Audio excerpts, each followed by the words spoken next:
Du skal faktisk passe lidt på, hvis du hopper med på trenden. Jeg er helt vild med Claude Cowork, og blandt andet så har det ordnet en hel masse af mine filer. Det har fået mange af mine oplæg, og kan se, hvad det er for nogle temaer, og det har været sådan en oversigt, jeg har ønsket mig meget længe, og det kan tage alle mine billeder, og det kan lige konvertere dem fra det her irriterende Hayek-format til JPEG på én gang.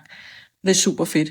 Så Claude Cowork er virkelig, virkelig fedt. Men jeg har faktisk købt en ny lille computer, en Mac Mini, fordi det er også et kraftfuldt værktøj, og Claude Cowork kan få adgang til din computer. Det vil også sige, at den kan få adgang til alt.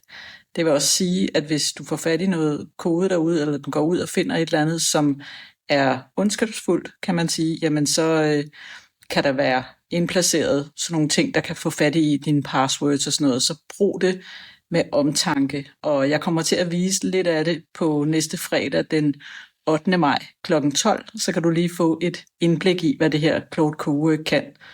Ha' en rigtig dejlig weekend derude. Hej!